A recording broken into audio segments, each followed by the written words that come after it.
Imagine a steel hull failing so fast that the human nervous system never registers it. No scream, no final thought, nothing, just presence, and then absence, separated by a gap smaller than the blink of an eye. That is roughly what investigators believe happened to the crew of the submersible Titan in June 2023 as it imploded on its way to the wreck of the Titanic. The vessel wasn't even attempting to reach the deepest parts of the ocean. It was heading toward a depth of about 3,800 meters, a fraction of what lies elsewhere in the sea. And yet the ocean tore it apart in milliseconds. If a depth most people consider merely very deep can do that to an engineered vessel, it raises an uncomfortable question.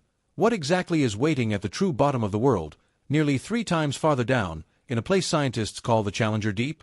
That place sits inside the Mariana Trench, a scar in the seafloor of the western Pacific that plunges to almost 11,000 meters. To put that number in perspective, if you dropped Mount Everest into the trench, its peak would still sit more than 2 kilometers underwater.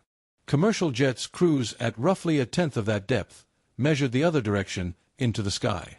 Humanity has sent more people into orbit than to the true bottom of the Mariana Trench. That imbalance alone should tell you something about how hostile this environment really is, and why, more than 60 years after we first reached it, scientists are still unsettled by what's down there. At sea level, the air pressing down on your body exerts about 1 atmosphere of pressure, a force so constant that you never notice it. Near the wreck of the Titanic, pressure climbs to roughly 380 atmospheres. At the bottom of the Challenger Deep, it exceeds 1,000 atmospheres, over 1,000 times the pressure your body was built to withstand comfortably. To visualize that kind of force, picture balancing roughly 50 jumbo jets on a single human body. That is what waits in permanent darkness, silently, at the bottom of the trench, every single day, whether or not anyone is there to feel it. What actually kills a diver, or crushes a machine, isn't the pressure itself. Deep-sea creatures survive perfectly well at those depths because their bodies contain almost no air. They are made of water and gelatinous tissue that barely compresses, so the pressure inside them matches the pressure outside. The real danger is a mismatch, a hollow space, an air pocket, a rigid shell holding normal pressure while 1,000 atmospheres push in from every direction. That mismatch is exactly what doomed the Titan. It's the same principle that ruptures the eardrums of untrained divers only tens of meters down. The ocean isn't hostile because it is strong. It is hostile because it punishes any object that dares to disagree with it. Long before anyone understood hydrostatic pressure in scientific terms, people were already testing its limits. In the ancient Mediterranean, free divers plunged without equipment to depths approaching 30 meters, hunting for sponges, pearls, and salvage from shipwrecks. Some grabbed heavy stones to sink faster, accepting ruptured eardrums and unbearable cold as the price of a paycheck. Ancient maritime law even scaled a diver's reward to the depth reached, because everyone understood, intuitively if not scientifically, that going deeper meant suffering more. Real protection against the deep didn't arrive until the late 17th century, when the English astronomer Edmund Halley built a wooden diving bell lined with lead, resupplied with air from weighted barrels lowered on ropes. It let him work at around 18 meters for over an hour, a staggering achievement for its time. Over the following 2 centuries, diving bells and pressurized suits pushed human presence a little deeper, letting workers walk the seafloor at 20 meters or so. But these were incremental gains against an environment that punishes incrementalism. To understand the true scale of the ocean's depths, humans didn't need better diving suits. They needed to stop diving altogether and start measuring from above. In the 1870s, the British survey ship HMS Challenger set out on what became the first true scientific oceanographic expedition in history. Somewhere near the Mariana Islands, its crew lowered a weighted rope into the Pacific and waited. And waited. The rope kept paying out far longer than anyone expected, finally going slack at a depth of roughly 8,200 meters. It was humanity's first documented brush with what would later be named the Mariana Trench, discovered not by descending into it, but by dangling a weight over its edge like fishing line into an abyss with no visible bottom. Decades later, another expedition returned with better equipment and measured over 9,600 meters at a similar location, deeper still. Each new measurement chipped away at how deep people believed the ocean could possibly go. And each one raised the same uncomfortable question. If we can't even agree on how deep this place is, how could we ever survive going there? By the early 20th century, diving suits had reached the limit of what fabric and air hoses could survive. The next leap required something radically different, a sealed chamber strong enough to resist the sea rather than merely delay it. That idea produced the bathysphere, a thick-walled steel ball designed by naturalist William Beebe and engineer Otis Barton, lowered on a cable with no propulsion of its own, just battery-powered lights, a telephone line to the surface, and canisters of soda lime to scrub carbon dioxide from the air. In 1930, the pair descended to 435 meters off the coast of Bermuda, and 4 years later, they broke 900 meters, peering through tiny portholes at bioluminescent creatures no human eye had ever witnessed. It should have felt triumphant. Instead, it exposed a terrifying flaw: the bathysphere was entirely dependent on its cable. If that cable snapped, or if a storm on the surface transmitted its violence down the line, the men inside had no way to save themselves. During one descent, rough seas slammed the sphere against the water so hard that Barton, seasick and disoriented, was thrown against the walls of the very machine meant to protect him. The bathysphere proved humans could survive the pressure of the deep. It also proved that surviving the pressure wasn't the same as being safe. The person who solved this contradiction wasn't an oceanographer at all. He was a balloonist. Auguste Piccard, a Swiss physicist known for his unusual height, his round glasses, and a reputation for eccentricity even among scientists, had spent the early 1930s ascending into the stratosphere inside a sealed aluminum gondola suspended beneath a hydrogen balloon, eventually reaching altitudes above 16,000 meters. His gondola kept normal air pressure inside while the world outside became a near vacuum. At some point in the mid-1930s, Piccard had a realization that would define the rest of his life. The same principle that let him rise safely through nothing could, if inverted, let a person descend safely through everything. He replaced hydrogen with gasoline, which is lighter than water and barely compresses under pressure, and used it to support a small cruise sphere instead of a stratospheric gondola. To dive, the craft took on iron ballast and sank. To rise, it dropped that ballast and let the buoyant gasoline tank carry it back to the surface. Piccard called this new machine a bathyscaphe, literally, a deep boat. Unlike the bathysphere, it needed no cable, no ship tethered anxiously overhead, no dependence on a line that might snap in a storm. It was, in a very real sense, the first submersible capable of true independence from the surface. Piccard's early prototypes were promising but imperfect, and one version funded by the French Navy was simply taken from him once it proved itself.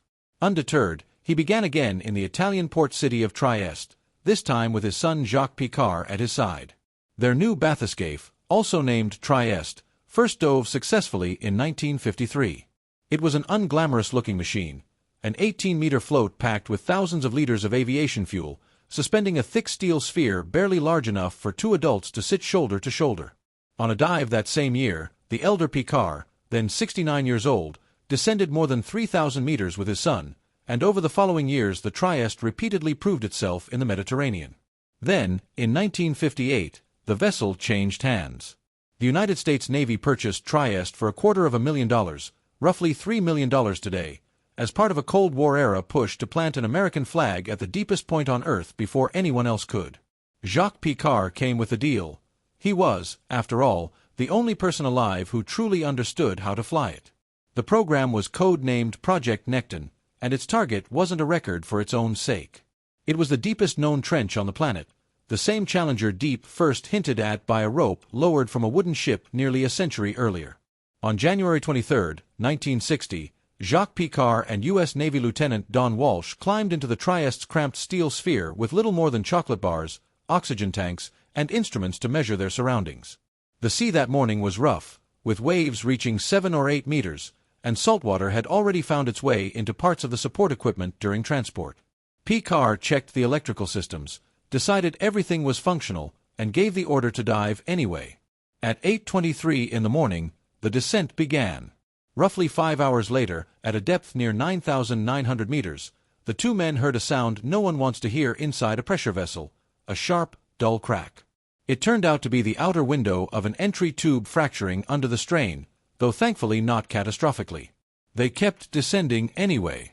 At 10:06 that night, technically still January 23rd by the clock, though it must have felt like a different lifetime, the Trieste settled gently onto the floor of the Challenger Deep at a depth later measured at 10,916 meters. Piccard and Walsh took photographs, watched the silt they disturbed swirl into an impenetrable cloud, and after just 20 minutes on the bottom, began the 3-hour ascent back to the surface. Both men were convinced someone would return within a year or two to build on what they'd accomplished. No one did. Not for decades. The abandonment of deep-sea exploration after 1960 wasn't due to a lack of curiosity. It was economics. Massive gasoline-filled bathyscapes were absurdly expensive to build, transport, and operate, and the scientific payoff of a single crude descent to the bottom of a trench was, frankly, modest compared to the cost. Deep-sea research shifted almost entirely toward lower-risk work, sampling, seafloor mapping, ecosystem studies conducted with unmanned instruments rather than human bodies in pressure spheres. Meanwhile, in the United States specifically, attention and funding swung decisively toward space. It's a pattern that shows up again and again in the history of exploration, a burst of obsessive ambition, a landmark achievement, and then decades of quiet as the world's attention moves elsewhere. It happened with Antarctica. It happened with the moon. And for over 50 years, it happened with the Mariana Trench. The person who eventually reignited interest in the trench wasn't a naval engineer or an oceanographer. He was James Cameron, the director behind Titanic, Aliens, and Avatar, and a man with an almost obsessive personal relationship with the ocean.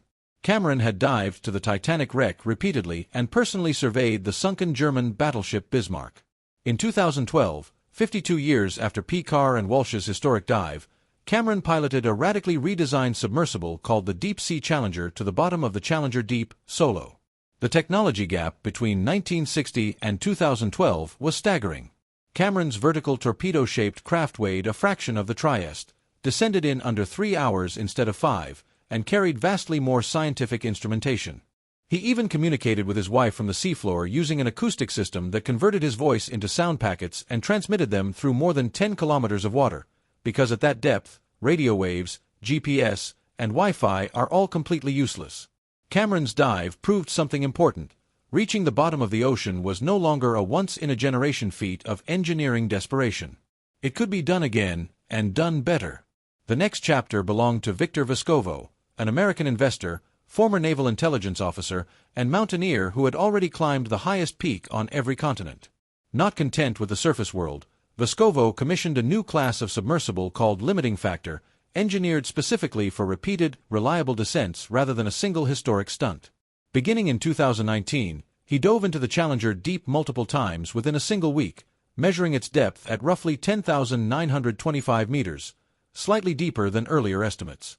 In the years that followed, he returned again and again, eventually bringing along Kelly Walsh, son of the original 1960 diver Don Walsh, and Catherine Sullivan, a former NASA astronaut who had walked in space and who became, through that dive, the first woman to have visited both space and the deepest point on Earth. What was once nearly impossible had become, for a handful of well-funded adventurers, almost routine. Routine access hasn't made the trench any less unsettling. As you descend past 1,000 meters into total darkness, you enter a zone of genuinely alien biology. Giant squid that can exceed 10 meters in length, known for decades only through scars left on sperm whales, anglerfish dangling a bioluminescent lure in front of needle teeth, ghostly, translucent creatures with no obvious analog in the sunlit world. Even the internet-famous blobfish, mocked online for its droopy, sorrowful face, isn't actually ugly in its natural habitat. At depth, its gelatinous body looks perfectly ordinary, held in shape by the crushing pressure it evolved to live in. The sad, melted expression only appears after death, when a fish is dragged to the surface and its tissue, never built to survive low pressure, collapses and swells. Every viral photo of a blobfish is, in a very real sense, a photo of a creature already dying from decompression, which is a small but telling reminder of how violently mismatched the surface world is with the deep one. Deeper still, past 6,000 meters, lies the Hadal Zone, named for Hades, appropriately enough, where trenches form as one tectonic plate slowly grinds beneath another. Life here is sparse but real. Strange crustaceans, translucent sea cucumbers, and dense microbial mats clinging to chemical energy in a place where sunlight has never once reached. It is not the realm of krakens or ancient sharks, whatever internet folklore suggests. Megalodon, for instance, was a warm-water predator that would have found nothing to hunt in near-freezing, food-scarce Hadal darkness. But the absence of monsters doesn't make the trench feel any less wrong to the human mind. Claustrophobia and thalassophobia, the fear of vast, unseen ocean depths, aren't irrational responses to this place. They're arguably the correct ones. Perhaps the strangest thing about the Mariana Trench isn't the darkness or the pressure, but the chemistry. A chain of underwater volcanoes runs along the trench, heating surrounding water to roughly 400 degrees Celsius without it boiling, because the surrounding pressure prevents the phase change entirely. Near certain vents, carbon dioxide, a gas at the surface, seeps out of the seafloor as actual liquid droplets, a state of matter it can only hold under conditions this extreme. Around these hydrothermal vents, entire ecosystems thrive without sunlight, without a food chain rooted in photosynthesis, and in some cases without stomachs or mouths at all. These organisms host internal bacteria that convert hydrogen sulfide, methane, and carbon dioxide directly into usable energy, a process called chemosynthesis. For many scientists, these vents aren't just biological curiosities. They're leading candidates for where life on Earth may have originated billions of years ago, long before there was a sun-drenched surface to speak of. That idea reaches far beyond our own planet. If life can arise near hydrothermal vents without sunlight, then icy moons like Jupiter's Europa, believed to hide a vast liquid ocean beneath a frozen crust, suddenly become plausible candidates for extraterrestrial biology. Spacecraft are already en route to study Europa more closely. In a very real sense, the Mariana Trench isn't just the deepest place on our planet. It may be the closest thing we have to a laboratory for understanding how life could exist elsewhere in the universe. If the 20th century's descent into the trench was about prestige, the 21st century's is about resources, and that shift is arguably more unsettling than anything living in the dark. Scattered across parts of the deep seafloor are polymetallic nodules, potato-sized rocks rich in cobalt, nickel, copper, and manganese. Exactly the metals needed for batteries, electric vehicles, and renewable energy infrastructure. Elsewhere lies methane hydrate, a crystalline compound sometimes described as ice that burns, eyed as a potential future fuel source despite the serious risk that disturbing it could release large volumes of methane into the ocean and atmosphere. Marine biologists warn that extracting either resource could damage ecosystems that recover exceedingly slowly, if they recover at all, and that mining could wipe out species we haven't even discovered yet. China has moved more aggressively into this space than any other nation, conducting crewed dives to depths beyond 10,000 meters, deploying increasingly small and inexpensive autonomous robots, some no larger than a shoebox, and reportedly planning a permanent seafloor base at around 2,000 meters, where scientists could live and work for weeks at a time.